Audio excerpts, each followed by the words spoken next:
Let's dial things back to the 1980s. Do you remember being broke, eating nothing but ramen noodles and Dr. Pepper? Today, we're going to be revisiting how meals like that helped college students, people struggling with their rent, and everyone in between go to bed with a full stomach. So hop in! The instant ramen thing is pretty real, by the way, and here's why. So in the 1980s, the thing with most Americans was that they were really in a different headspace.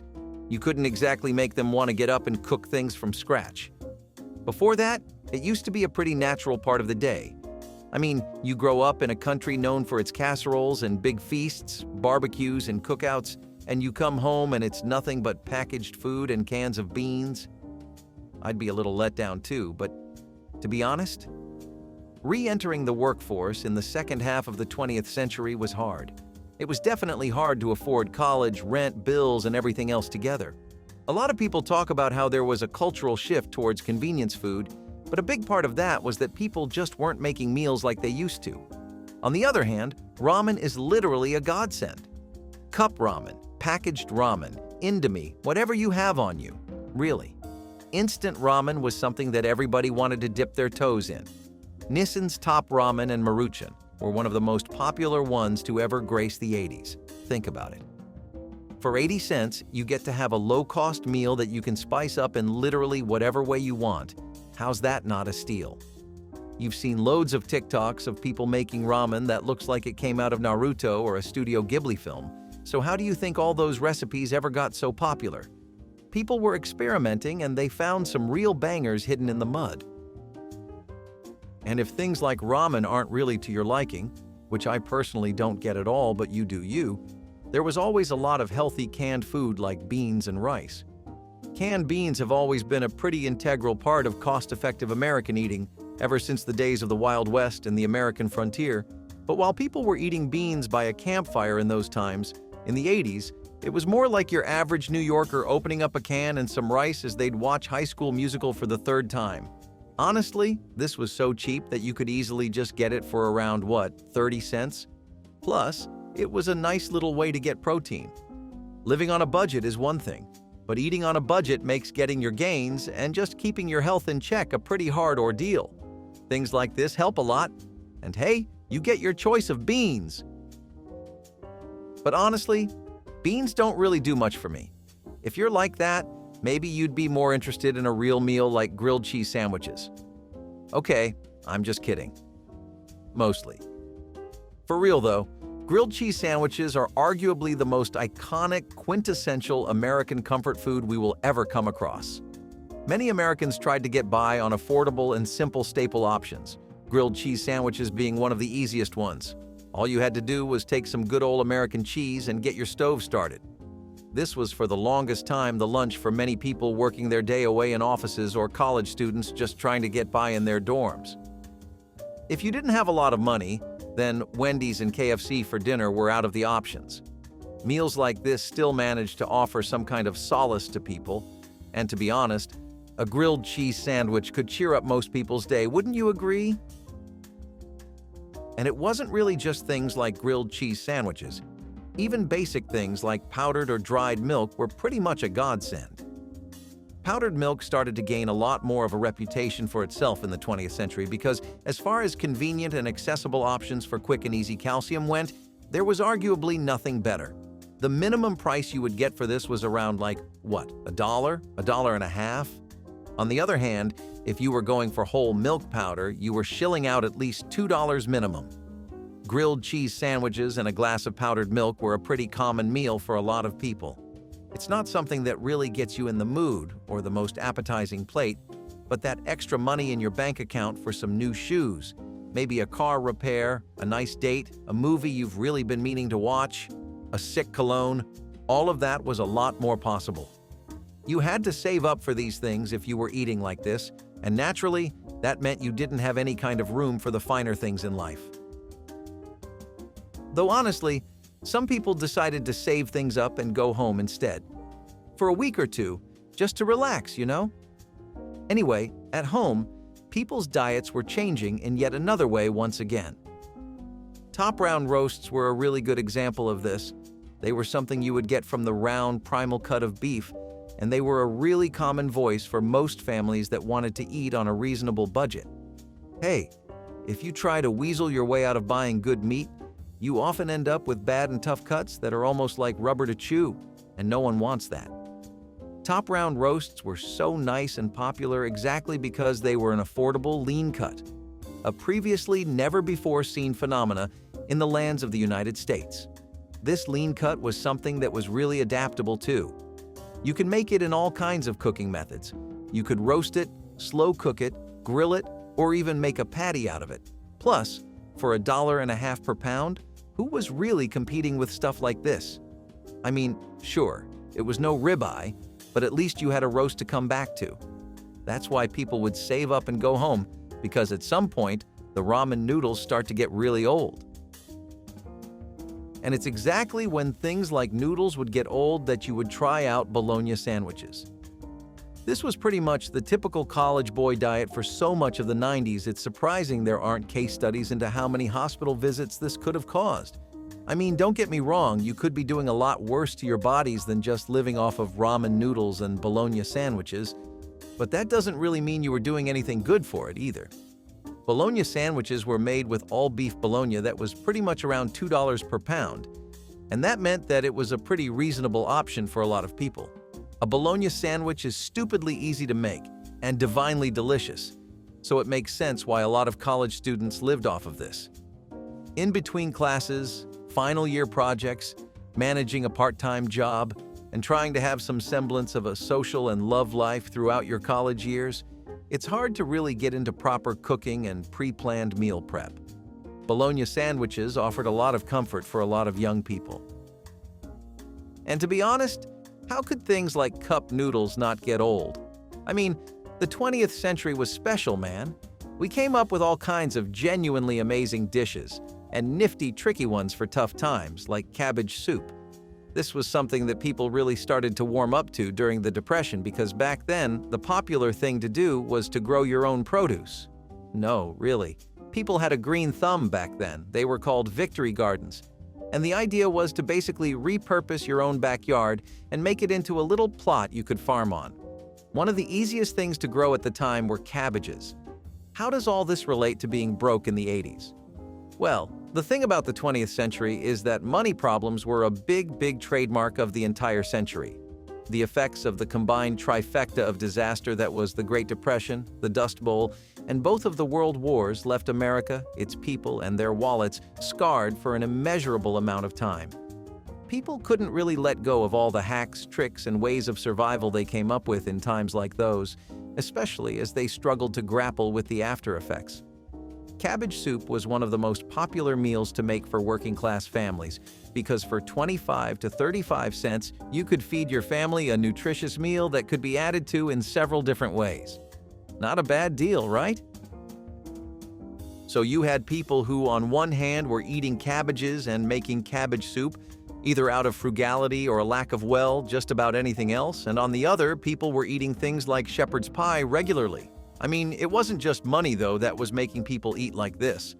The cabbage soup diet, for example, was a fine showcase of how the health craze had taken over a lot of people's minds. That was basically a big fat loss diet that got really trendy throughout the 80s. How does this circle back to shepherd's pie? You see, it's people who would basically stick to meals like this pie religiously every other day that inspired things like the health craze. Hey, shepherd's pie wasn't really what you would call pricey or expensive, but it wasn't exactly as cheap as the rest of the things on the list so far, too. This artifact of British culture served American homes well in the 80s. Honestly, it was more popular with families that had a lot of kids and in-laws or extended family living with them. However, the thing here is, it's just not good for you to eat pie too regularly. Maybe if that's all you eat, but if you pair that up with all the other junk people began consuming in the 80s and 90s, you start to see why this can be a pretty serious issue that inspires people to have a bit more cabbage soup. Still though, why can't we find a middle ground?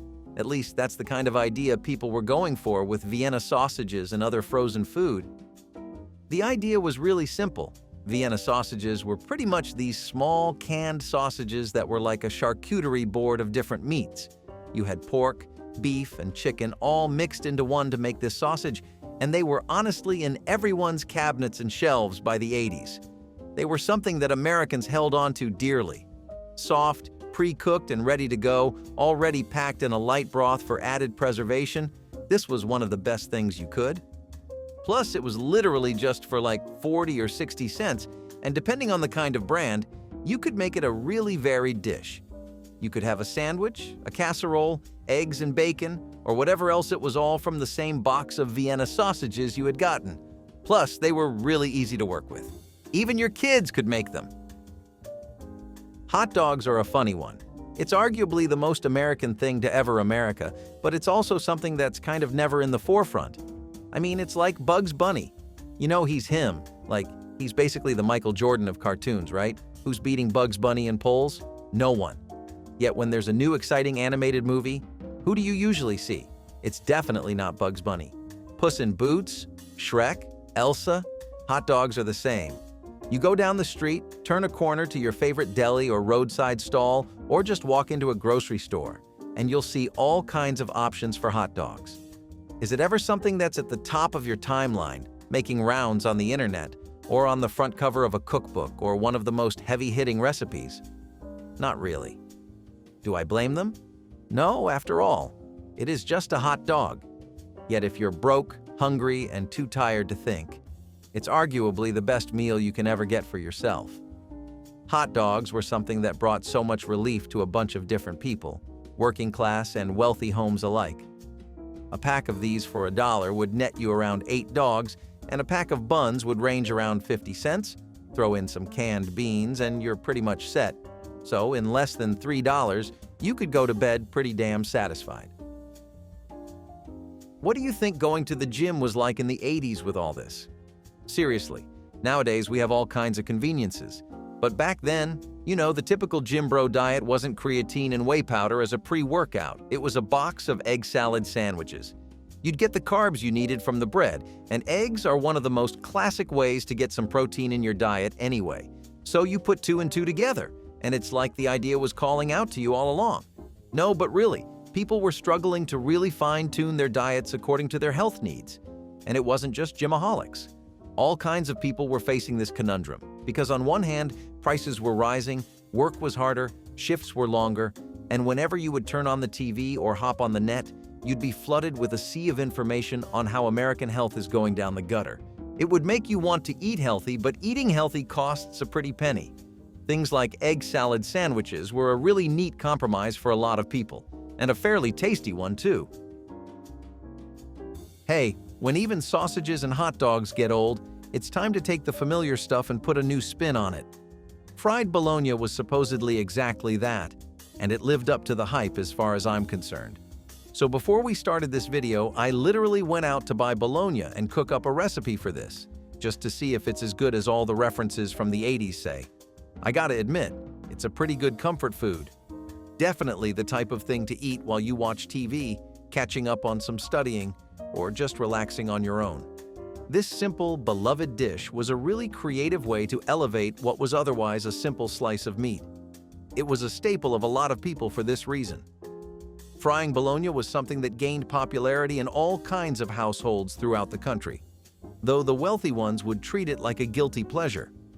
Fried Bologna sandwiches were something that dominated the South and Midwest, and in those regions, they were often known as the poor man's steak. This was probably a little nod to how they helped low-income homes get a good meal in. Just like the South and Midwest had their own take on Bologna, each state in America had a regional speciality that was unique to it. For New England, that was American chop suey, which you really shouldn't confuse with the traditional Chinese chop suey. This is something that you got thanks to other cultural renovations going around in the 80s, namely the rise of fusion food and globalization. Without getting too deep into what the effects of a super-connected world are, let's just say your cuisines and traditions definitely get warped when they go past American borders. Though, correct me if I'm wrong, but I think that's the case for Chinese cooking everywhere. American chop suey was something that also incorporated all the other cultures and cuisines that were thriving in America by the 80s. Italian-American influences, for example, meant that instead of Chinese egg noodles, a nutritious mix of meat and root vegetables in a tangy or savory sauce, you instead had pasta and lots of little bits of Spam, bacon, or ham. People would throw in ground beef, canned tomatoes, and all kinds of other things. It was one of the most popular meals in places like Massachusetts, Rhode Island, and Vermont, though really, it just took the format of chop suey, not the preparation. Sometimes you get lasagna for dinner, sometimes you get pancakes. A lot of people in the 80s were going to sleep after pigging out on the latter rather than the former. Pancakes were. I'm sure all of you can remember what it was like to whip open a box of Aunt Jemima's pancake mix. It was literally divine, wasn't it?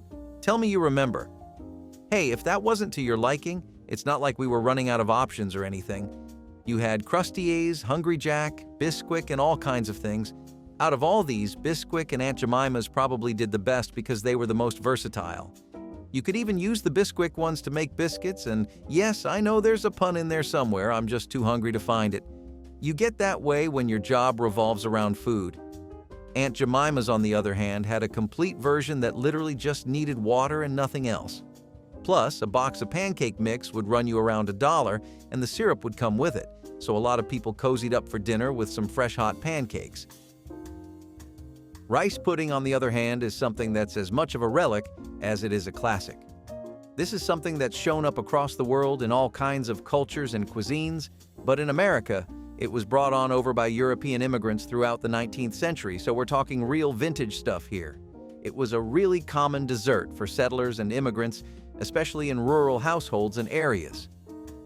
The idea was to make a pudding-like dessert out of sugar, milk, and rice, which all cost you around $3 in total, with the milk gallon being your biggest expense. By the 80s, though, people had it really easy in the sense that they had pre-made rice pudding available to them in stores. Brands like Cozy Shack made sure you had options to fall back on when you really didn't have tiramisu money. I mean, I get it. How many of us have tiramisu money these days? As far as the taste is considered, rice pudding was pretty creamy, a little sweet, and it had a decent amount of richness from the milk. Some people would throw in warm spices and cream as well. Creamed chipped beef on toast is a little gift from the military to us because it actually used to be this early 20th century staple for soldiers, and it even had a cute little nickname to go with it. Since it would look like poop, the soldiers affectionately named it SOS, or shit on a shingle. In those mess halls in World War I and World War II, it was pretty much the daily breakfast for a LTO of people. When the wars ended and those soldiers went home, they definitely spread the tradition around. That's how it became such a symbol of resourcefulness, but if I'm being dead honest with you, no one under the age of 35 was eating tiz. I mean, it was pretty much the ideal thing for people who grew up in a military lifestyle, but for everyone else, it was just as dry as being hungry. Some people really did appreciate the deli-style chipped beef in there, though, and would try to make a sandwich out of it. What's your take on SOS? You know what the young kids really were eating, though? Take a guess. I bet you can't. Okay, it was canned ravioli. I know that might not really be a trendy meal or something you would associate with 19 or 20-something-year-olds, but it was true. It wasn't just them either. See, the rise of convenience culture basically means that people had so many options for things that previously, they'd require you to take out a couple of hours in your schedule because of the preparation, there were barriers to skill, and there was a lack of knowledge on how to make things like ravioli. I mean, sure, people were exploring other cuisines as much as they could, but that didn't mean that those cuisines were at all realistic meals for them to make every day. The advent of canned food, specifically ravioli, was really a godsend for a lot of people. I'm sure a lot of you remember the name Chef Boyardee, or Franco-American, or Libby's. These brands even had kid-friendly variants and marketing, and that's how stuff like canned ravioli got so popular that it became a favorite of all age ranges and households. For just $1, you could get a can of good, ready-made ravioli, no sweat. Speaking of brands that really left a mark, you can't miss out on Nabisco with their Ritz crackers. It was something they came up with all the way back in 1934, but it's something that lasted well into the 90s. You would have Ritz crackers in literally every home. That was as much of a guarantee as taxes are. The crackers were also marketed and shown to people as this premium go-to option for quick snacking, and they were a part of all kinds of cookbooks. How many of you remember those commercials with the slogan, "Everything tastes great when it sits on a Ritz"? A box of these Rizz-filled Ritz crackers was just $1.50, and you could have them with cheese, peanut butter, have them with toast, use them in pies, pastries, casseroles, just about anything, really. Their versatility was probably the second biggest reason after their affordability. These crackers were buttery, flaky, and just a little light and salty, but their rich flavor meant that they were the perfect topping for a lot of different kinds of meals. Instant oatmeal was something that got a lot of good love in the 60s, when Quaker Oats came up with their boxed version that pretty much just needed hot water. I mean, if you're telling me that for $1.50 all I needed was some boiling hot water and $1.50, I'd be sold too. With just that dollar and a dream of a breakfast that actually felt like something, people would march onto their nearest mom and pop joint or grocery store and pick up a box of Quaker Oats. Some other options where Quaker's wasn't available was cream of wheat or the store-bought brands. These were a lot more generic, and they couldn't really stand up to oatmeal. Plus, remember how we talked about it being hard for gym bros to exist in their natural habitats? Well, the breakfast for a lot of these people was Quaker's Oats. You got everything you needed health-wise ticked off, and all that fiber would keep you full throughout the day. Instant oatmeal was really popular in all kinds of working-class homes, and it had a soft and creamy texture that even kids could love. Traditional oats are a buy hard, so they don't do too well with people below 20. Casseroles with tater tots were another part of the 80s that were a hot debate for many and a source of eternal happiness for most. Featuring Ore-Ida's tater tots, which made their debut in 1956, this was a way to get rid of leftover scraps, repurpose them into a full meal, and add some crunchy tater tot fun on the other hand. It was something you would see in loads of family freezers. Later on, it became something you could literally never escape at potlucks, family dinners, and all kinds of other big events with loads of people. The idea with this dish was to layer the tater tots over a base that was made with condensed soup like cream of mushroom soup. Next, you had your ground beef, green beans, and all your other kinds of vegetables that you would layer on. Finally, you would just bake it until it was golden and firmly crispy. You'd end up with this wonderful dish that, again, people of all age ranges could enjoy, and the best was that this dish basically cost around $3 max to make. While loads of people thought that the age of casseroles ended after the 60s, this dish was a nice little callback to times where casseroles were everyone's go-to for dinner. Boiled hot dogs have been a pretty big part of American street food culture throughout the ages, and slowly they made their way into everyone's home meal plans too. By the 20th century, and specifically by the 1980s, they became inseparable from the idea of quick and easy meals you didn't need to put any kind of effort in. Hot dogs only became a trendy street food later. That was all thanks to social media and just hot dogs themselves becoming mainstream, but they always had their roots in economic budgeting for working-class families. That's why they became such a national concept in the first place. These were ready-made hot dogs that were being produced by brands like Oscar Mayer, Ballpark Franks, and Nathan's Famous, which were the biggest brands of their time back then. All you had to do was boil and defrost them, and you would have yourself a wonderful lunch. You could put these in your casseroles, salads, or make any kind of hot dog out of them. I mean, when it's that convenient, it's pretty hard to resist, right? College students typically always favored Ballpark Franks because their sausages were the thickest, biggest, and tastiest, while Oscar Mayer was something that really got a lot of love from the home chefs for its variety. Either way, there was a dog out there for everyone to. If you dial it back just a few years before what we're talking about right now, then you'll notice that General Mills once again changed the game when they came up with the Hamburger Helper. In 1971, this thing made waves. The idea was as simple as it could get. Take a pound of beef and stretch it out into a full-sized meal that could feed around 4 to 6 people. Sounds like a Jesus-level trick to me because what's next? You're going to turn water to wine?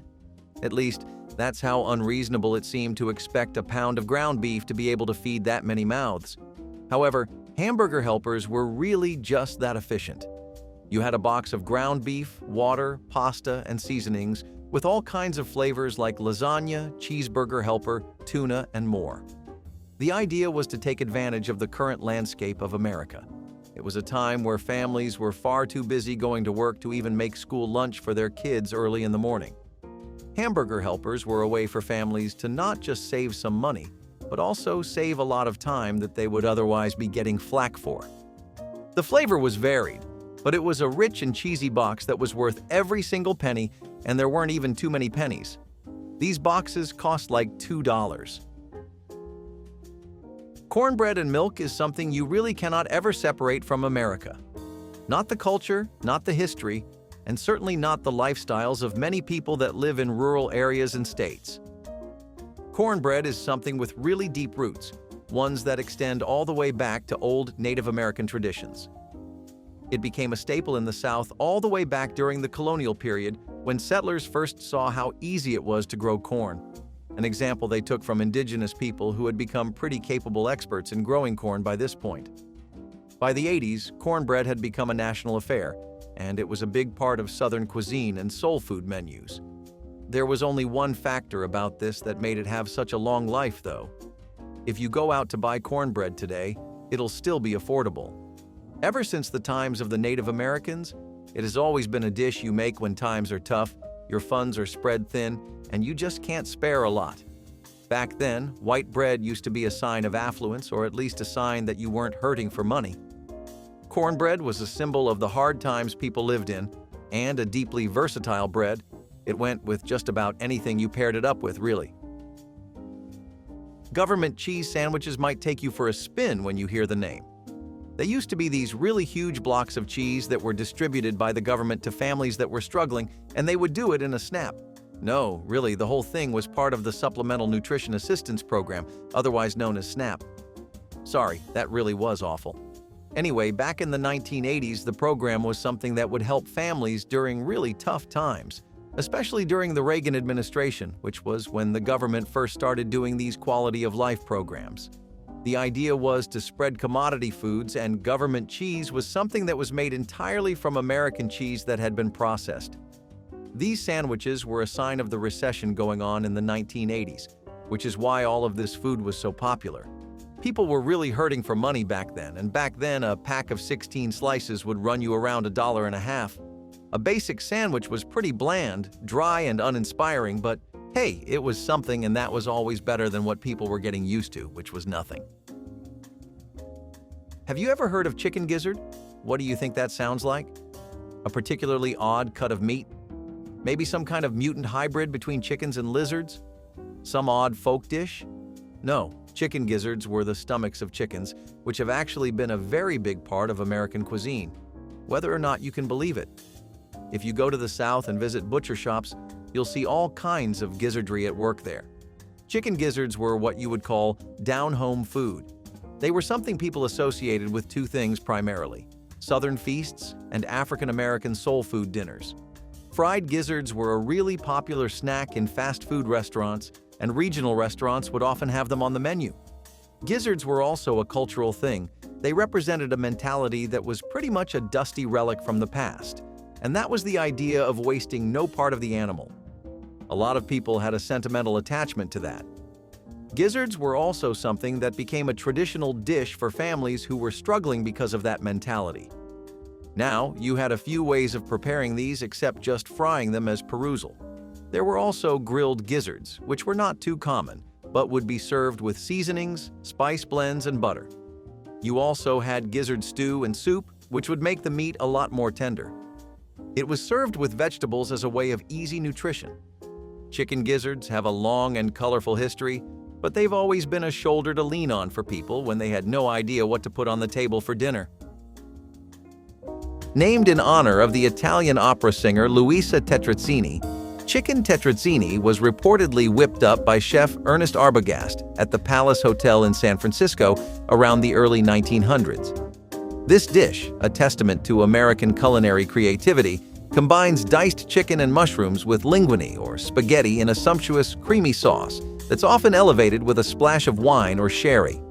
Once assembled, it's liberally topped with grated Parmesan and baked until a golden crust forms on top. The addition of sherry or wine doesn't only boost the flavor, it also cuts through the cream's richness with its acidity. Typically, this dish is finished with a sprinkle of parsley or paprika to boost its visual appeal and add layers of subtle flavor. Despite its straightforward ingredients, chicken tetrazzini welcomes variations, such as almonds or pimentos, enhancing both its taste and texture. It's not just a delicious meal, but also a smart way to repurpose leftover chicken or turkey. The introduction of Mexican lasagna in the 1980s showcased the seamless integration of Mexican flavors into traditional Italian architecture. This layered delight swaps out standard lasagna noodles for tortillas and the usual marinara for a zesty salsa, layering ground beef seasoned with taco spices, refried beans, and plenty of cheese. Each oven-baked layer melds into a textural symphony that's both familiar and novel. This dish not only catered to the growing American appetite for global flavors, but also provided a fun, festive twist on the classic lasagna, making it a favored choice at dinner parties and family nights. Its preparation, often involving family members in the assembly process, turned cooking into an interactive experience, further solidifying its popularity. Salisbury steak was incorporated into school menus in the 1960s, providing a hearty and appealing option. Named after Dr. James H. Salisbury, who advocated a meat-centric diet, it features ground beef mixed with eggs, breadcrumbs, and spices, shaped into patties and simmered in gravy. This method of preparation allows for bulk cooking, ideal for school settings where efficiency and volume are necessary. Salisbury steak offers significant nutritional value with its high protein content, making it a satisfying meal that supports the physical needs of growing students. The gravy not only adds flavor, but also keeps the patties moist and appealing throughout the serving period. Its rich flavor and tender texture have made it a favorite among students, ensuring it remains a popular choice in school cafeterias. Cabbage rolls trace their roots to Eastern European cuisines, brought to the United States by immigrant communities. This dish involves steamed cabbage leaves wrapped around a filling of mixed ground meats, rice, and herbs, then baked in a tomato-based sauce. Each component, from the soft cabbage exterior to the rich, flavorful filling, plays a pivotal role in crafting a dish that is both filling and balanced. Introduced to American tables by the early 20th century, cabbage rolls became a meaningful dish among families, often prepared for large gatherings and special events due to their somewhat labor-intensive preparation. The recipe's ability to be made in large batches and stored for later use made it practical for both festive occasions and efficient home cooking, bridging the gap between tradition and convenience in the American culinary repertoire. Chitlins, or chitterlings, are not for the faint of heart. We're talking pig intestines. Yep, you heard that right. These were cleaned, boiled, and sometimes fried up as a delicacy. Well, more like a necessity. Chitlins were a way to make sure no part of the animal went to waste, especially during lean times. They were also sometimes filled with forcemeat to make sausage, and intestines from other animals, such as cow, lamb, goose, and goat, were also used for making chitterlings. This strange delicacy was a traditional food of the southern United States that spread nationwide with the Black migration. These were taken off our dinner tables for better or worse. It's the kind of dish that makes you appreciate how far food has come and perhaps makes you grateful for modern refrigeration and food safety standards. Oysters Rockefeller consists of succulent oysters on the half-shell, topped with a rich buttery mixture of finely chopped herbs and breadcrumbs, then baked or broiled until golden. Originating in 1899 at Antoine's in New Orleans, one of America's historic restaurants, the dish's exact recipe remains a secret, but typically includes spinach, celery, and sometimes an anise-flavored liqueur, creating a luxurious topping. The oysters are gently poached in their shells to retain moisture, then crowned with this seasoned blend. After assembling, they are broiled until the topping bubbles and browns slightly, offering a delightful contrast in textures between the creamy, tender oyster and the crisp, flavorful topping. Oysters Rockefeller is not only a treat for the palate, but also a creative celebration of local ingredients, elevating the simple oyster to a decadent culinary experience. Combining two iconic American fast foods, the cheeseburger and French fries, into one dish, the cheeseburger French fry casserole emerged as a popular meal option in the late 1980s. This casserole layers seasoned ground beef mixed with ketchup, mustard, and chopped onions, topped with a layer of French fries, sprinkled with shredded cheese, and baked until golden and bubbly. Introduced in the kitchens of inventive home cooks during the 1990s, this casserole was a response to a growing interest in recreating fast food favorites at home, offering a fun and fuss-free dinner option that delighted both kids and adults alike. Fish sticks became part of the school lunch menu shortly after their commercial introduction in the 1950s. Made from white fish like cod or pollock, these sticks are cut into manageable pieces, breaded and then deep-fried or baked to create a crispy exterior with a tender and flaky interior. This preparation method not only makes fish sticks easy to eat, but also appealing to the palates of young students, who may otherwise be reluctant to consume fish. The breading, often seasoned with spices and herbs, adds a savory flavor that complements the mild taste of the fish, making it a popular choice in school cafeterias. Fish sticks are typically served with tartar sauce or ketchup and a side of vegetables, providing a balanced meal with proteins, carbs, and vitamins. Their ease of preparation, including the ability to cook them from frozen, aligns well with the needs of large-scale meal production typical in schools. Another item on this list is head cheese. Don't let the name fool you. There's no cheese in head cheese. Instead, it's a terrine or meat jelly made from the flesh of a pig or calf's head. Sounds appetizing, right? Variations of head cheese exist throughout Europe and elsewhere, with differences in preparation and ingredients. A version pickled with vinegar is known as sauce. Head cheese was a way to use every part of the animal, especially during times when food was scarce. It's a dish that's rich in flavor and history, but not exactly a crowd pleaser in modern times. While you might still find it in some specialty delis, it's not the kind of thing you'd bring to a potluck without a disclaimer. Crown roast of lamb is an exquisite dish often reserved for special occasions and holiday feasts. This majestic preparation involves arranging racks of lamb into a circular shape that resembles a crown, with ribs pointing skyward.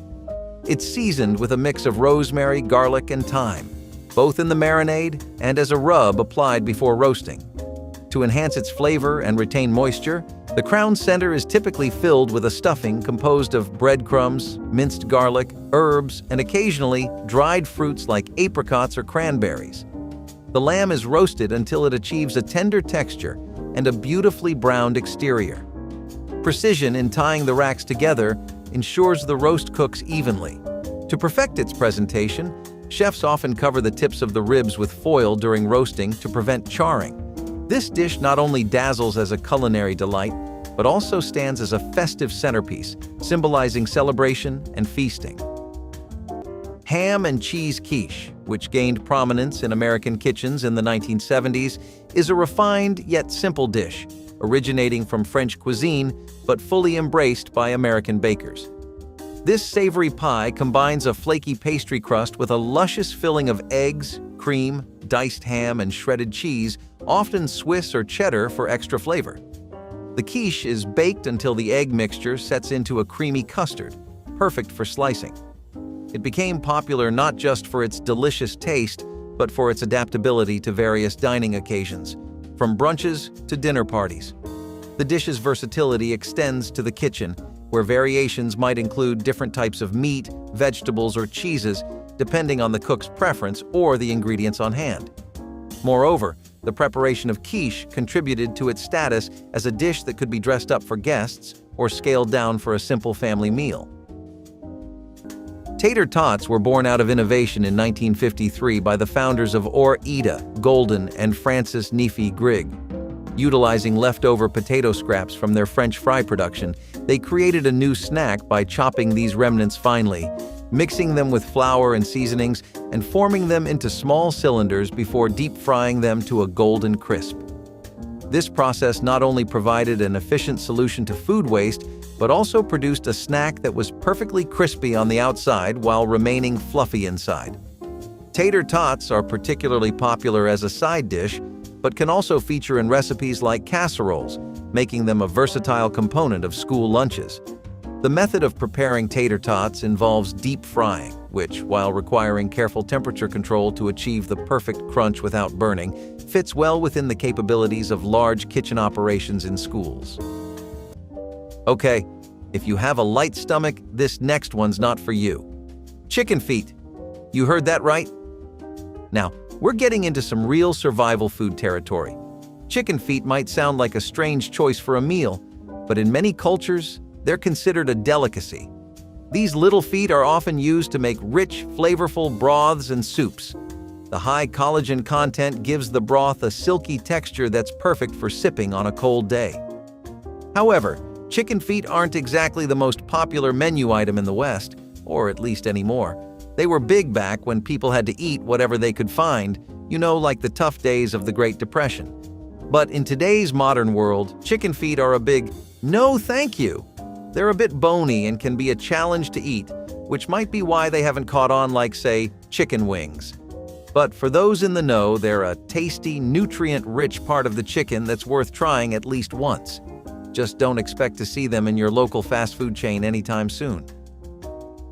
Minted lamb with jelly brings together the rich, robust flavors of roasted lamb with the refreshing zest of mint jelly, making it a quintessential British dish often featured during spring and Easter celebrations. The long-standing tradition of pairing mint with lamb dates back to medieval England, where the herb's sprightly flavor was used to complement the lamb's slight gaminess. The preparation typically involves roasting a leg or shoulder of lamb, seasoned liberally with salt, pepper, and often aromatic garlic and rosemary, ensuring the meat is juicy and tender. The mint jelly, a blend of mint, sugar, and vinegar, offers a sweet and tangy counterpoint that enhances the meat's deep flavors.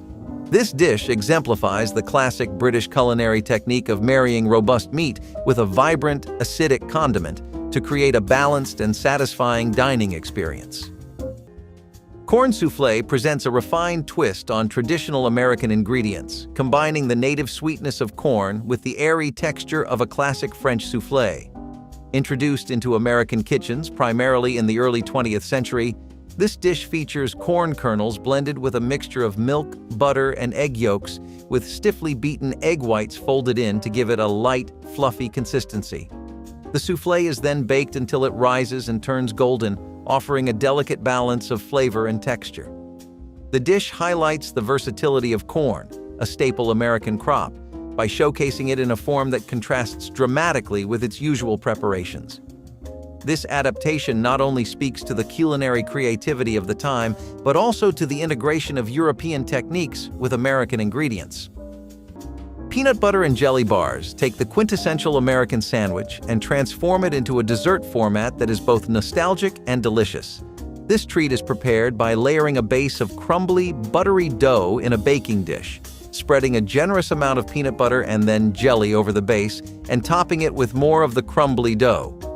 The bars are then baked until the topping is lightly browned, resulting in a dessert that is rich in flavor and has a satisfying texture contrast between the soft filling and the crunchy topping.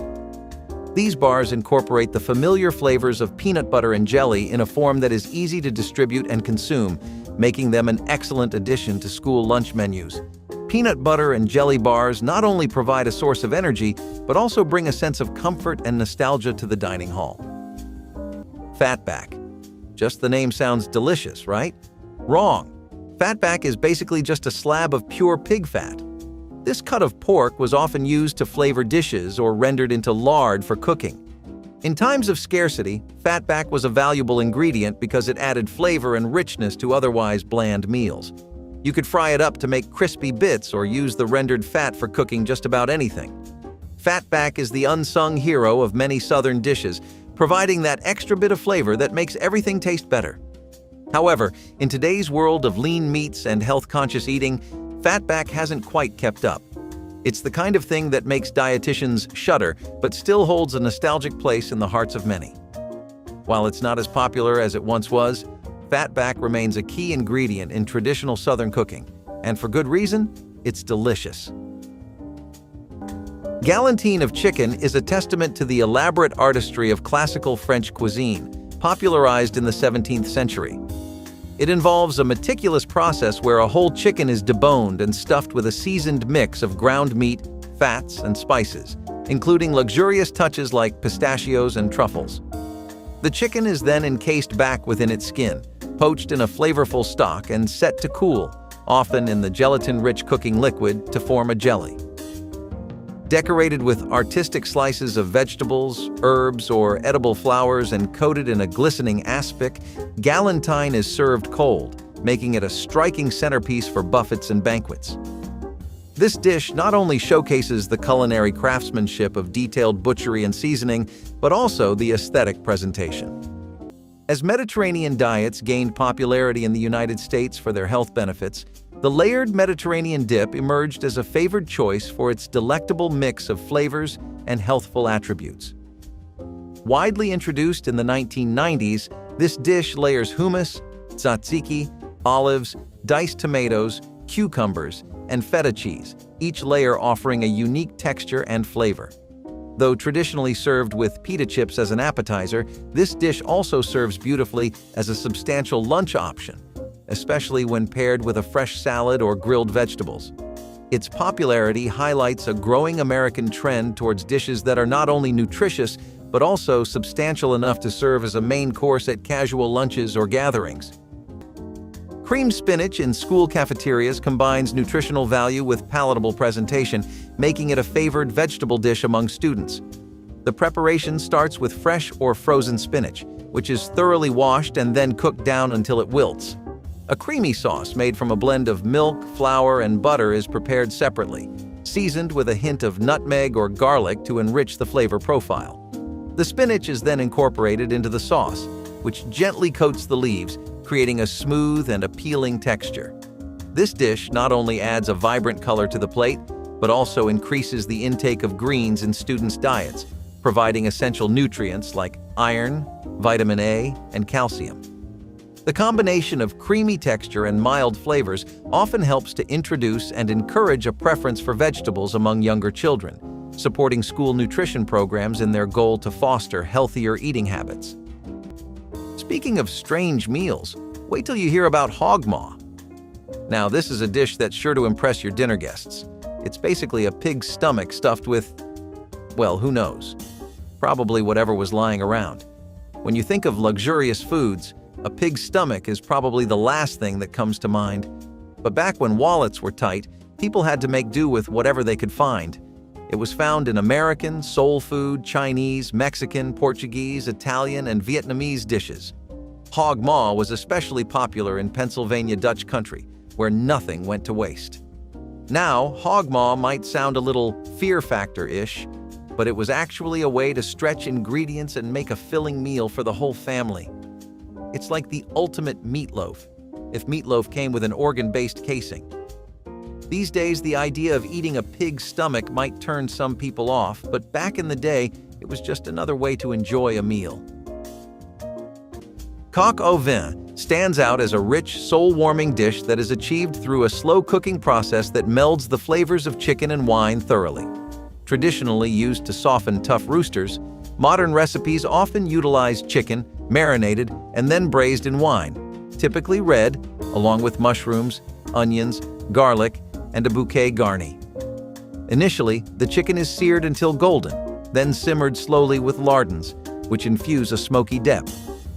This technique showcases French braising skills, starting with a high sear followed by a gentle, prolonged cooking in a covered pot, allowing the intricate flavors to blend and enhance the meat. The selection of wine is pivotal, forming a flavorful sauce base that deeply seasons the chicken, transforming it into a hearty, deeply satisfying stew that exemplifies rustic yet refined French cooking. Introduced during the 1970s in the American broccoli casserole became a beloved dish that cleverly combined the need for convenience with the desire for flavorful meals. This casserole mixes chopped cooked ham and broccoli with a rich cheese sauce, often made creamier with the addition of a condensed soup, which is then topped with breadcrumbs or crushed crackers for texture and baked until golden. This dish exemplifies the era's ingenuity in using readily available, often pre-processed ingredients to create a dish that could serve as a one-pot meal, reducing both preparation time and cleanup. it became particularly favored for its versatility, allowing variations such as substituting chicken for ham or adding different vegetables, thus catering to a range of palates and pantry contents.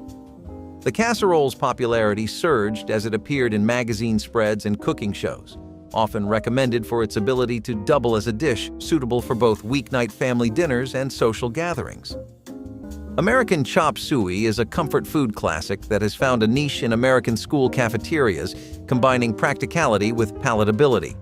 This dish melds ground beef, elbow macaroni, and a tomato-based sauce seasoned with onions and bell peppers, all simmered together to allow the flavors to fully integrate. The preparation begins with sautéing onions and bell peppers until they are soft, adding the ground beef to brown, and then incorporating the cooked macaroni and tomato sauce. This mixture is seasoned with herbs such as oregano or basil, and sometimes a dash of Worcestershire sauce for deeper flavor complexity. American chop suey is particularly valued in school settings for its ability to be made in large volumes economically, using ingredients that are staples in most school kitchens. It's also well-suited for holding and serving over extended periods, which is essential in a busy cafeteria environment. Pot liquor is the savory, nutrient-rich liquid left over after boiling greens like collards, kale, or mustard greens. This flavorful broth was often sopped up with cornbread or drank straight from the bowl. It's packed with vitamins and minerals, making it a staple in many Southern households.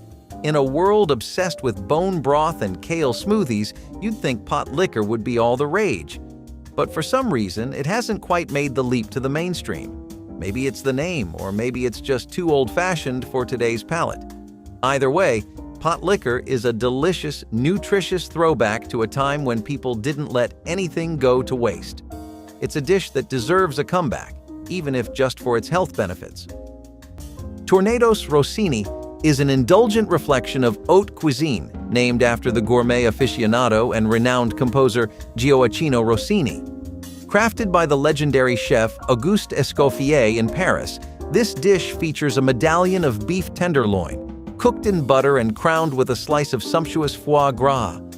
Resting on a crouton that soaks up the juices, the tornados is lavished with a rich Madeira demi-glace that's infused with truffles and finished with butter, then garnished with fresh truffle slices. The preparation of this dish demands precision. The beef tenderloin seared to perfection, the foie gras just melting, and the sauce richly coating each component. Tornados Rossini not only showcases the luxury of its ingredients, but also the skill in combining them to deliver a dish that is as opulent in taste as it is in history. Cornbread-topped frijoles blends the heartiness of traditional Mexican beans with the comfort of Southern American cornbread, creating a casserole that is both nourishing and satisfying. This dish layers seasoned beans, often pintos or black beans, cooked with peppers, onions, and spices, topped with a layer of cornbread batter that bakes into a crusty topping. Originating from a blend of Native American and Mexican cooking techniques, the dish was adapted over time to include a variety of beans and sometimes meat, making each rendition a local specialty. The dish not only satisfies with its rich flavors and textures, but also serves as a practical one-dish meal that could easily feed a family or a gathering. Cornbread-topped frijoles became favored for its economical use of basic pantry staples and its ability to be prepared ahead of time, making it ideal for communal meals and family dinners. Sloppy Joes have been a staple in American school cafeterias since their introduction in the mid-20th century. This dish features ground beef or pork that is sautéed with onions and garlic until browned, then simmered in a savory tomato-based sauce seasoned with Worcestershire sauce and other spices. The thick, hearty mixture is then spooned onto soft hamburger buns, creating a filling and flavorful sandwich that is both messy and delightful to eat. The preparation requires minimal kitchen equipment and ingredients that are staples in most school pantries, making it a cost-effective choice for feeding a large number of students. Moreover, the ability to prepare the meat mixture ahead of time and quickly assemble the sandwiches during busy lunch periods enhances its practicality. The familiarity of the flavors, combined with the satisfying nature of the sandwich, ensures that Sloppy Joes remain a cherished option within school meal programs. Tripe is the edible stomach lining of cows, and it's one of those ingredients that makes you go, "Really?" But in many cultures, tripe was a beloved dish, often cooked in soups and stews. Here's the thing. These poverty foods weren't just about using the cheapest ingredients available. They were about resourcefulness and respecting the entire animal. People found ways to use every part, from the meat to the organs and even the stomach lining, turning what others might discard into nourishing meals. Now, as for tripe, it has a unique texture that's chewy but tender, and it soaks up flavors beautifully. Back in the day, it was a cheap way to add protein to a meal, especially when times were tough. It's the kind of dish that takes some getting used to, both in terms of taste and texture. Today, tripe is more likely to be found in ethnic cuisine than on the average American dinner table. It's one of those foods that hasn't quite stood the test of time, but it still has a loyal following among those who appreciate its unique qualities. Sole meunière is an exemplary dish that highlights the inherent flavors of its primary ingredient through a simple yet precise preparation method. This dish involves a sole fillet, lightly dusted with flour, then pan-fried in butter to a perfect golden brown. After cooking, the fillet is enhanced with a sauce of the pan's browned butter, fresh lemon juice, and chopped parsley, drizzled over the fish to amplify its delicate, sweet taste. The freshness and quality of the sole are crucial.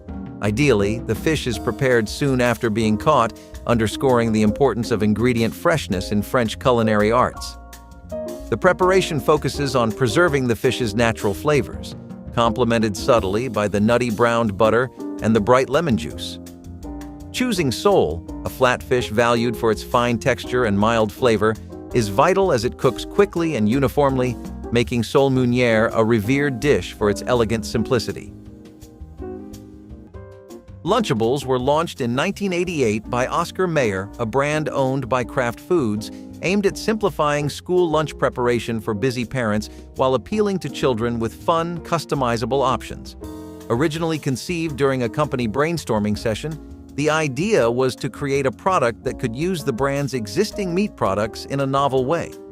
The initial Lunchables kit featured crackers, processed cheese, and sliced meats, and could be assembled into miniature sandwiches, mimicking the action of building with blocks, which resonated well with children. Over the years, Lunchables expanded to include various themes like pizzas and tacos.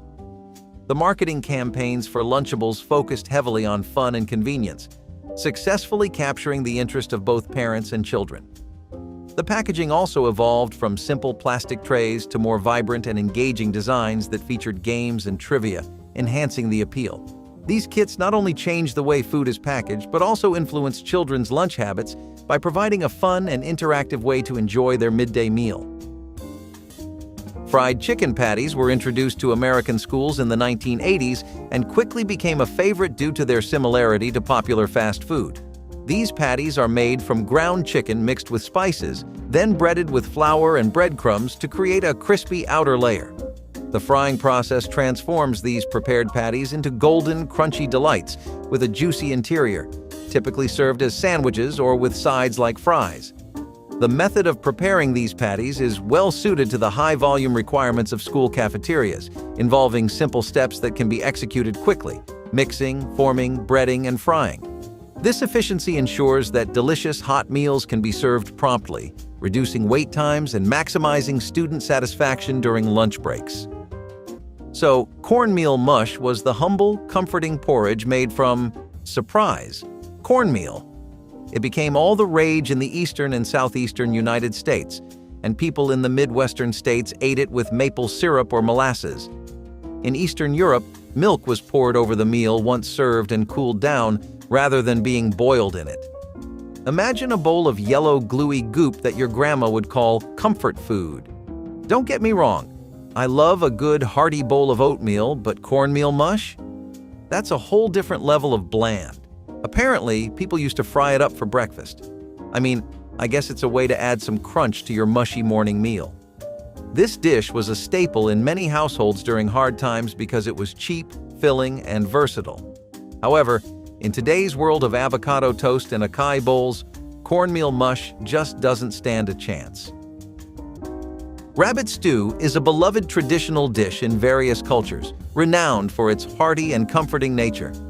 This stew typically features tender pieces of rabbit slow-cooked with onions, garlic, and aromatic herbs like rosemary or thyme, which subtly enhance the mild flavor of the rabbit. Additional vegetables such as carrots, celery, and potatoes often join the mix, creating a robust, one-pot meal. The stewing liquid, usually wine or stock, enriches the dish, lending depth and complexity as it simmers. Rabbit meat, known for its leanness and delicacy, benefits greatly from the slow cooking process, becoming incredibly tender and infused with the rich flavors of the broth and vegetables. Rabbit stew is especially appreciated during the colder months or in rural settings where rabbit is a common game meat. That wraps up the list of foods that were a cheap escape for those looking for a good meal in the 80s. Comment down below which meal stood out to you the most, and don't forget to like and subscribe.